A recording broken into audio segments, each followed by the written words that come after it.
Dans les animés, il y a des moments qui peuvent passer les émotions du tout, mais que ce soit les personnages qu'on voit dans nos animés, mais aussi nos émotions à nous. Eh bien, ces pétages de câbles, c'est ce dont on va parler aujourd'hui, mais avant ça, générique.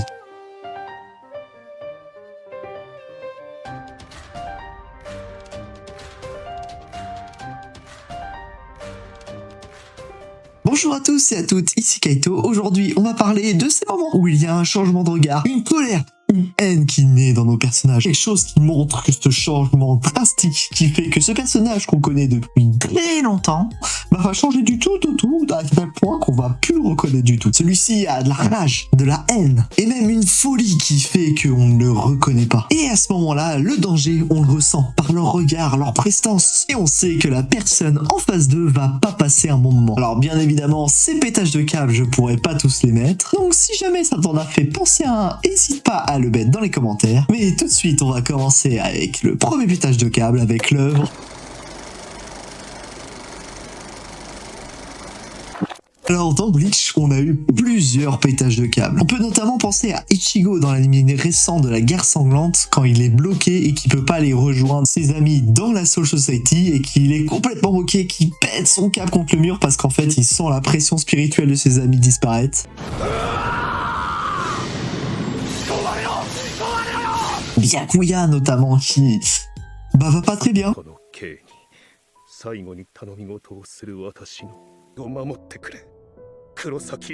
Et lui, il est impuissant, il ne peut rien faire, donc il est foudre. Il donne tout. Et où est-ce qu'il va refouler toutes ses émotions? C'est face à Yuba ou Iwatch.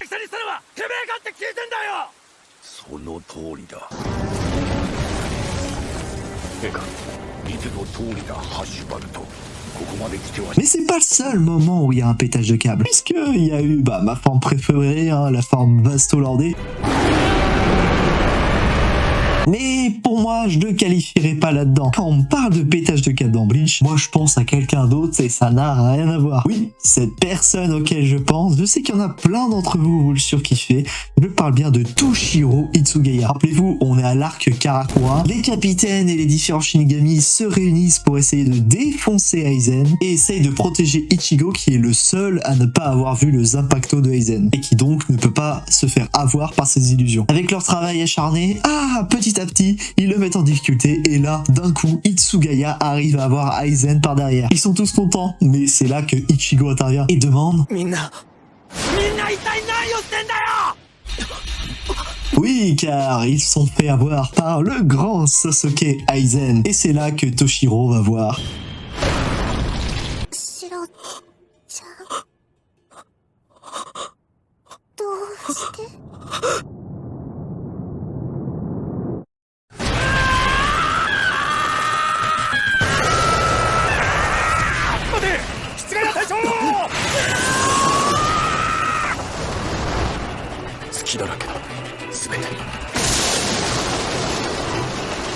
Et bien sûr qu'après ça, il va péter son câble. Et là, on ressent la haine. Mais bon, quand je vous parle de pétage de câble, bien évidemment que vous pensez également à cette œuvre.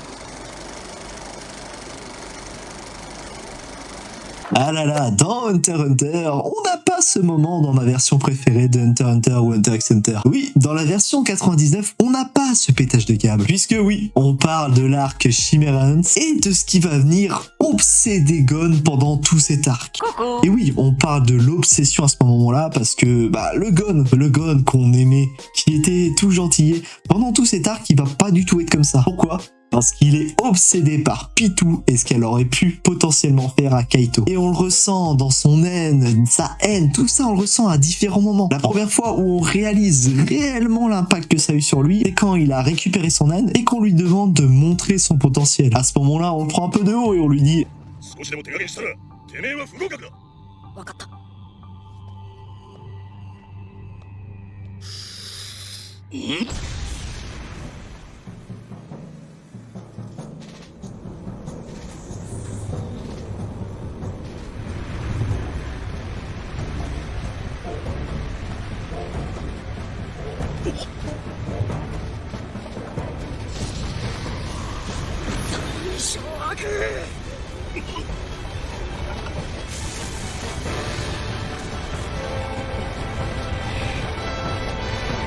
on l'a vu, hein, le frérot. Là, il avait vraiment l'envie de tuer, il a montré sa puissance. La deuxième fois où on ressent cette haine, bah, c'est quand il voit une personne agonisant devant lui, une humaine, et que bah il en a rien à cirer. Et là tu ressens sa haine et même le garde royal lui ressent qu'en fait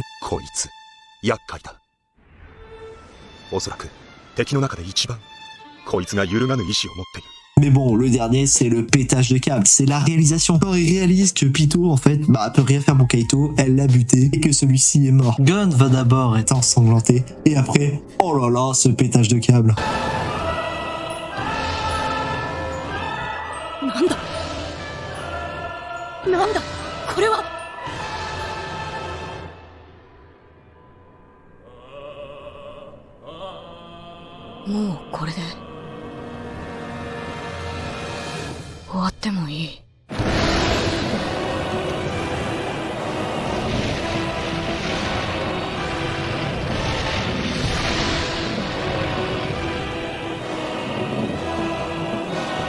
Oui.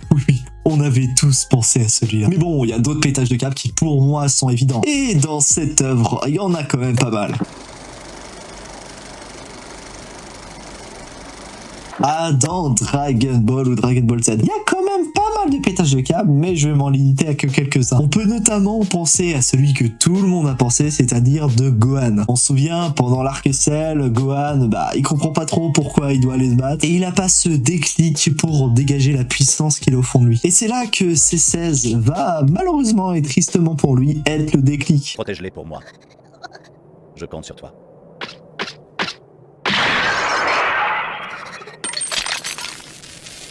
On ne t'a rien demandé, maudit tas de ferraille.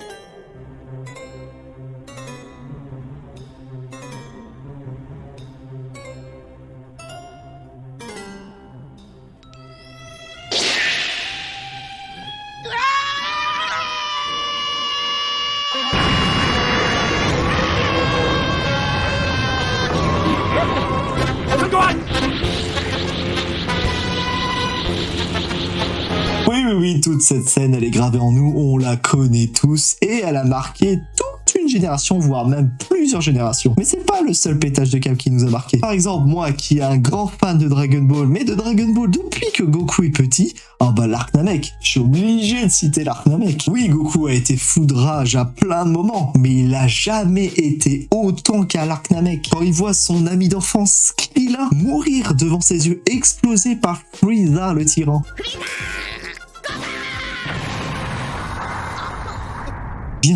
Bien sûr qu'il pète son câble comme ça.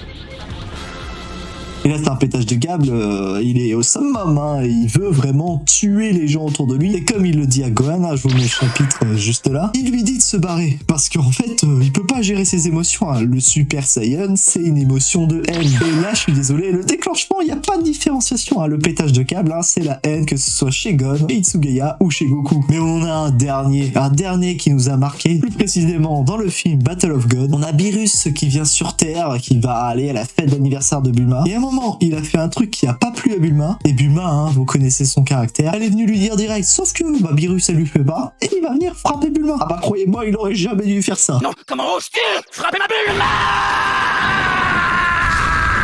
Tu vas me le payer!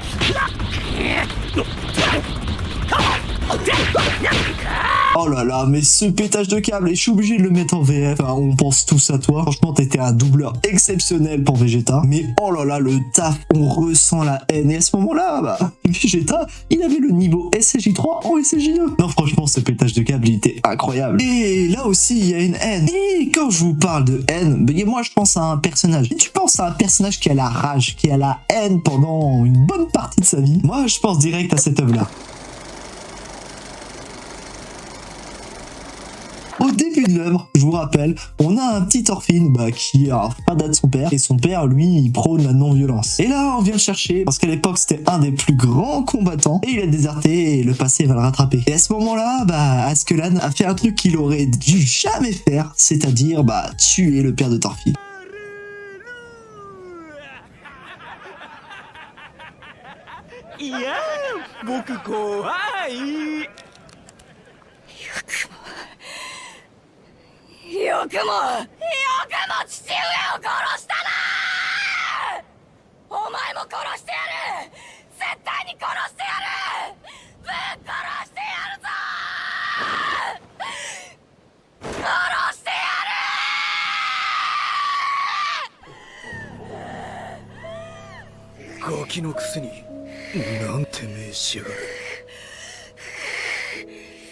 Il va rien faire, hein, c'est juste un gamin, mais tu ressens dans son regard le pétage de câble et la haine qu'il a. Et ça, tu vas le ressentir, toute la rage et la haine, pendant tout le temps où il va être avec Askeladd et sa troupe. Mais le pire, c'est qu'on va voir qu'on va lui voler la mort et la vengeance qu'il veut depuis tant d'années. Là, il va péter un câble. Tu peux pas me faire ça, enfoiré.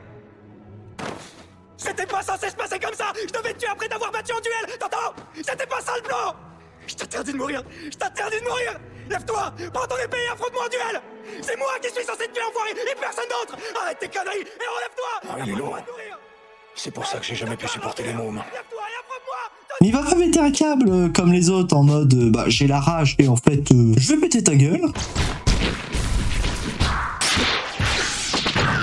Parce que ça, il avait pas les moyens de le faire la première fois qu'il a pété son câble. Mais là, il va avoir la rage parce qu'en fait, il va jamais pouvoir déverser cette rage. Et c'est pour ça qu'on le voit péter un câble et gueuler. Parce qu'en fait, tout l'objectif qu'il avait depuis le début de sa vie, il va pouvoir jamais l'accomplir. Et il a vu que toute cette haine qu'il avait accumulée depuis tant d'années, servira à rien. Et c'est pour ça qu'il pète un câble. Et des pétages de câble et des haines, je suis sûr que t'en as d'autres en tête. Donc pense à le mettre dans les commentaires, à liker et à t'abonner. Ça m'aiderait réellement et ça permettrait de développer ma chaîne. Mais bref, passons à l'œuvre d'après qui est...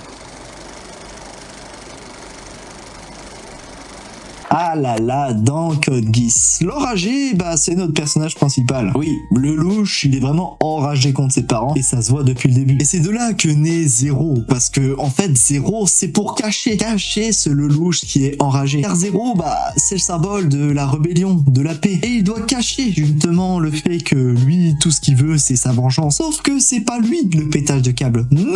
Celui auquel je pense, c'est quand Lelouch il va aller revoir Euphemia. Parce qu'Euphemia avait compris que Zero c'était le louche. Et elle, ce qu'elle veut, c'est trouver une solution de paix où il y aurait pas de confrontation, pas de mort. Et elle a presque trouvé, ils arrivent à avoir un terrain d'entente. Ils sont d'accord jusqu'à temps que cet accident-là arrive.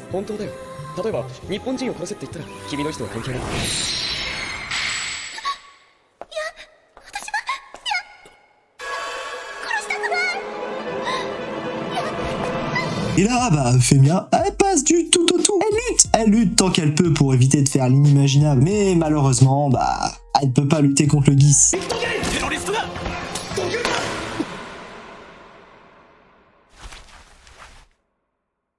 Et le louche s'en veut. Mais malheureusement, il doit penser à l'avenir, il doit penser à ce qui est le mieux pour son peuple, pour le mieux pour son image de Zero. Il va créer le pétage de câble dont je voulais vous parler.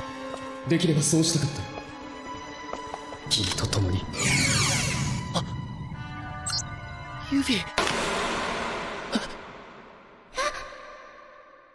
どうしてルルーシュ。さようならユフィ。多分初恋だった。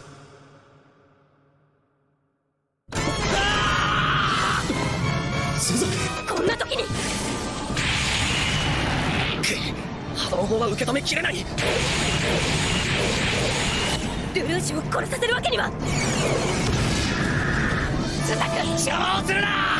Oui, Suzaku, qui était amoureux de Femia, forcément, quand il voit sa bien-aimée mourir devant ses yeux, bien évidemment qu'il va péter un câble. Malheureusement, ce jour-là, il n'a rien pu faire malgré ce pétage de câble. Mais ce pétage de câble et cette haine va être resté ancré en lui et on va le ressentir dans toute la saison 2 et toute la partie suivante de Code Geass. Mais le dernier pétage de câble, pour moi, ça restera le pire, celui qui m'a le plus marqué personnellement.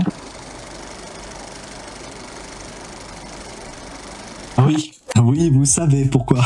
Vous savez pourquoi? Guts a vécu la pire enfance. Je suis désolé, il y a personne en termes de vie qui peut le comparer. Et il a été recueilli par Griffith et la Brigade des Faucons. Il a pu vivre des temps heureux pendant tout notre animé, pendant tout l'arc de l'âge d'or de Berserk. On était content pour lui, mais le malheur poursuit notre Guts. Il le poursuit jusqu'au bout. Et vient le fin d'animé, le tome 13, l'éclipse. Et là, il voit tout ce qu'il aimait mourir devant lui. Tous les membres de la Brigade des Faucons qui meurent un à un, tués par l'une des personnes les plus chères à ses yeux.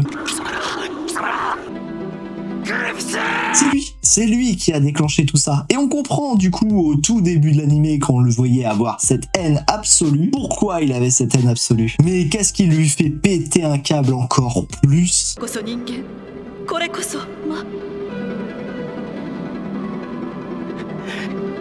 Franchement, moi aussi, j'ai la giga haine contre lui. Pourquoi nous faire surkiffer ce personnage pour avoir la giga haine contre le personnage à la fin? Enfin bref, vous avez compris, moi aussi j'ai pété un câble comme Guts. J'espère que cette vidéo vous a plu. C'était Kaito, on se retrouve une prochaine fois pour une prochaine vidéo. Ciao.